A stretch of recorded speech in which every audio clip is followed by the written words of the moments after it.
सिर्फ ये कहना चाह रही हूँ विवेक जी, आपने जो बात भाटी जी के लिए कही मुझे नहीं लगता उससे असहमत मैं हो सकती हूँ, लेकिन मैं ये भी कहूंगी कि मेरी बात सुनिए, मेरे मेहमान हैं आचार्य जी, और उनको लेकर मुझे लगता है कि हर व्यक्ति का एक अपना एक मत है। अगर उनका मत वो अपना सामने रख रहे हैं तो उसे उस मत पर उन्हें बार बार ये कहना कि वो एक सियासी व्यक्ति है, सियासत कर रहे हैं, ये मुझे लगता है सही नहीं है।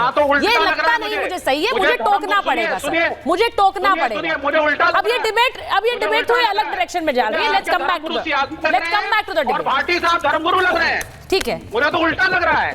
धर्मगुरु को आप लेकर के आएंगे, वो पॉलिटिशियन लग रहा है। आचार्य जी को दीजिए, आचार्य जी को बोलने दीजिए। अब आचार्य जी, हाँ, यही अपनी अपनी सोच है ना, आपकी सोच है वो धर्मगुरु है, आचार्य जी क्योंकि वो उनकी बात कर रहे हैं। हाँ। और हम जो है समाज की बात कर रहे हैं, समाज के लिए कह रहे हैं। और उसमें और मैं बता दूं, मैं राजनीतिक नहीं हूं, एक भी राजनीतिक, और मुलायम सिंह से जितने मेरे पर्सनल संबंध थे, शिवपाल से जितने पर्सनल संबंध हैं आज भी, आप जाके पता कर लीजिए कि हमारे उनके कितने संबंध हैं उनकी। चलिए मैं इसको आगे बढ़ा रही हूँ, लेकिन वो अलग चीज है, क्योंकि जिस तरह से वाहवाही हो रही है, हाजी साहब को लीजिए जरा।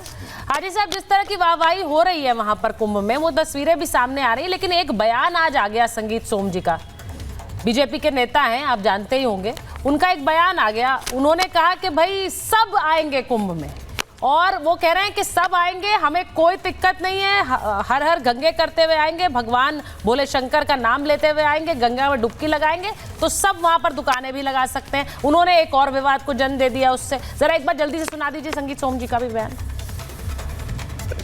देखिए, मैं हमेशा कहता हूं, कुछ मुस्लिमों का बैन नहीं लगाएंगे, ना लगना लगेगा, लेकिन पहले मुस्लिमों को आके गंगा जी में डुबकी लगानी चाहिए, शिव की उपासना करनी चाहिए, फिर वहां स्टॉल लगानी चाहिए। अगर वो इसके लिए तैयार हैं तो आए। अब हाजी जी, मैं पहले तो आपकी प्रतिक्रिया चाह रही हूँ इस पर, जो बात संगीत सोम ने कही। नहीं, देखिए इस तरह के एक हाजी जी। अच्छा, हाजी जी, मैं संगीत सोम को तो भाजपा भी सीरियस नहीं लेती, तो हम भी उन्हें सीरियस नहीं लेते। उनकी बात का मैं नहीं समझता कि उनकी बात पे मैं कोई जवाब दूं। मैं एक बात कहना चाहूँगा, जिस तरीके से कुंभ हो रहा है, ये सनातनियों भाइयों का और पूरे देश के लिए एक पर्व है, मगर इसे हाईजैक करने का काम भाजपा ने किया। अब सपा पार्टी कर रही है, सपा भी अब चाह रही है कि हम भी जो है, जो बीजेपी की हिंदुत्व की जो राजनीति है उस वाली पिच पे जाके हम भी बैटिंग करना शुरू कर दें। तो आप सारी पार्टियां जितनी भी हैं सब हिंदू हिंदू कर लीजिए, फिर तो सारे मुसलमान, सारे आप दलितों की बात करते हैं, आप ओबीसी की बात करते हैं, पीडीए की बात करते हैं, आप जो है सिखों की बात करते हैं, आप तो फिर सबको जो है, आप सबके त्योहारों में क्यों नहीं इतना योगदान देते? वहाँ पर तो आप कोई किसी तरीके का कोई इंतजाम नहीं करते, ना कोई पोस्टर, ना होर्डिंग। तो ये तुष्टीकरण की जो राजनीति, हिंदू तुष्टीकरण की जो राजनीति लगातार ये पॉलिटिकल पार्टियां कर रही हैं, ये दिखाती हैं कि मुसलमानों से कितनी नफरत कर रहे हैं। आप बताइए, किसी भी साधु संत की ये भाषा हो सकती है कि वहां पर आइए, पहले गंगा मैया की जय बोलिए, आप आइए उसमें जो है नहाइए उसमें जमुना में। अरे भैया, आप क्या करना चाह रहे हैं? व्यक्ति है भाई, वो साधु संत तो है ही नहीं, संगीत सोम है, नहाए जाए, कुछ करे, हमें कोई दिक्कत नहीं है। मगर जो इस तरीके की बात थोप देना, एक आइडियोलॉजी पूरे देश के ऊपर थोप देना, हमारा देश कॉन्स्टिट्यूशन जो हमारा संविधान है वो सेकुलर है। अरे भाटी जी, वो कह रहे हैं आप कंपटीशन कर रहे हैं भाई। सिद्धार्थ जी जो ये बात कह रहे हैं, वो कह रहे हैं कंपटीशन चल रहा है हिंदू, क्योंकि अब महाकुंभ है और महाकुंभ में हिंदू एकता का एक समागम है, तो बीजेपी के साथ कंपटीशन में उतर गई है अखिलेश जी की पार्टी, क्योंकि हिंदू वोट बटोरना है सबको। सिद्धार्थ जी देखिए, नहीं सुचारता, मेरी बात तो पूरी होने दीजिए। सुचारता जी, मैं मानता हूं कि मैडम आपने सबको इतना समय दिया, मेरे को मैं आ रही हूं। हाजी जी, एक मिनट उनका रिएक्शन इस पे लूं, फिर आ रही हूं। बोलिए सिद्धार्थ जी, बोलिए जी। वो हाजी जी गलत नाराज हो रहे हैं भाटी जी से। भाटी जी ने इतना गलत नहीं करा, उनकी पार्टी हमेशा ही खड़ी रही।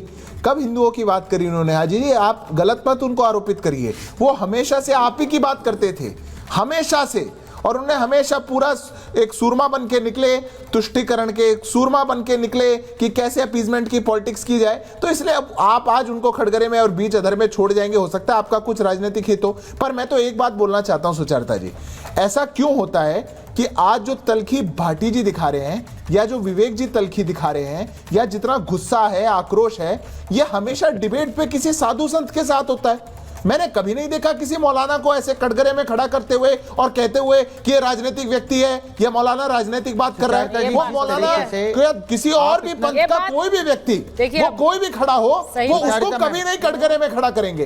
पर भाटी जी आज बड़ा कह रहे हैं कि ये संत नहीं है, ये ऐसे है, अरे आप ऐसे हो, ऐसा नहीं कहना चाहिए। ये पहली बात। दूसरी बात, मैं एक और बात कहना चाहता हूँ, 2013 के महाकुंभ की बात जी, और इसीलिए आज विवेक जी और भाटी जी जैसे लोग एक नैरेटिव बिल्डिंग करके ये दिखाना चाहे कि भाई तब का कुंभ तो बहुत अच्छा था, तो मैं 4 बात पढ़ देता हूं। कैग की रिपोर्ट में क्या लिखा था सुचरिता जी? अखिलेश जी की सरकार 59% का काम 14 जनवरी 2023 जब कुंभ शुरू हुआ तब तक पूरा नहीं कर पाई थी। 14 करोड़ के नहाने के लिए 14 करोड़ लोगों का स्नान होना था। सरकार ने केवल 5 डाइवर अपॉइंट किए थे 14 करोड़ के स्नान के लिए।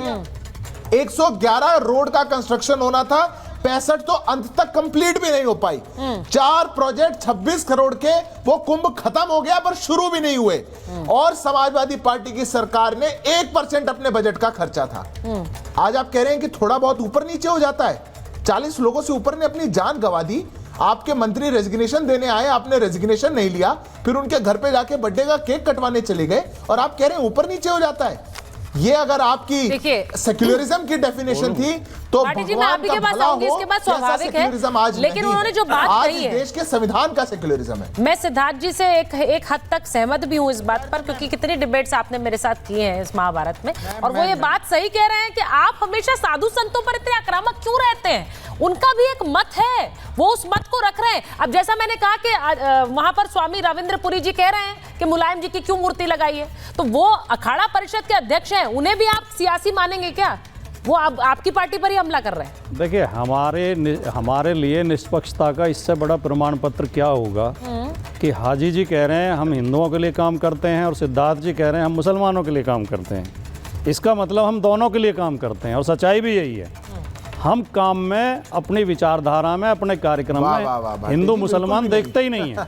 हम भारतीय नागरिकों के लिए काम करते हैं।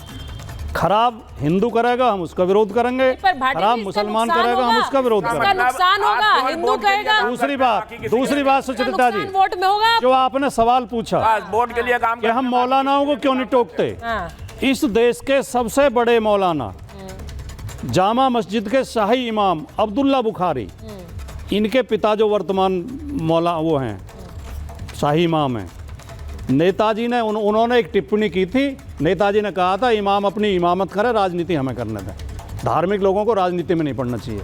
समाजवादी पार्टी की हमेशा ये सोच रही है, जब कोई मौलाना राजनीतिक बातें करते हैं हम उन्हें भी टोकते हैं, और जब साधु संत इनका ड्यूटी है इनकी हमें धार्मिक शिक्षा देने की। संसद में मुलायम सिंह ने कहा था इन्हें कैसे संत मानो, आप कह रहे हो संत मानो, अब इन्हें कैसे संसद में दिया था। खाली ड्रेस पहनने से कोई संत थोड़ी हो जाता है।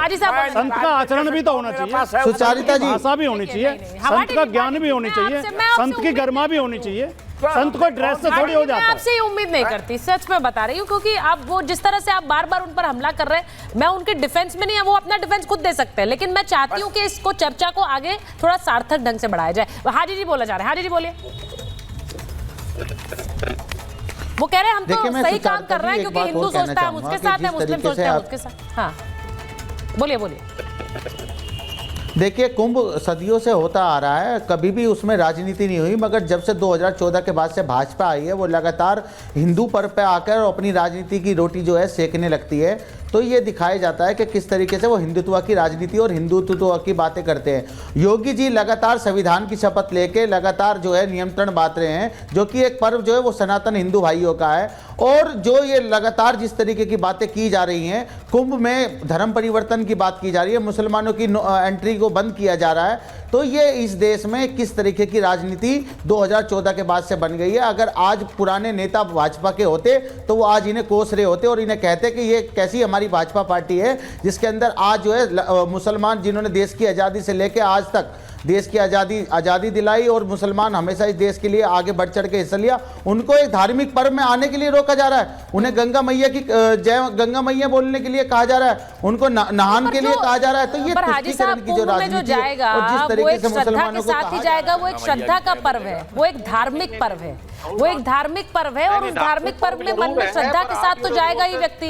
अगर कोई किसी तरह का अपने मन में किसी तरह का कोई ऐसा भाव लेकर जाए जो सही नहीं है, जो संकीर्ण हो, वो सही भी नहीं है मुझे लगता है किसी भी धार्मिक आयोजन के लिए, किसी भी धार्मिक आयोजन के लिए। बहरहाल आज तो शुरुआत हुई है और मुझे लगता है 1.25 करोड़ लोगों ने अभी से स्नान कर लिया है, तो आगे बहुत से श्रद्धालु पहुंचेंगे और हम उम्मीद कर रहे हैं जो हमारे पैनल में बैठे हैं सबको वो उसी तरह से पाप से मुक्ति और भगवान का आशीर्वाद मिलता रहे। बहुत बहुत धन्यवाद आप सबका महाभारत में जुड़ने के लिए।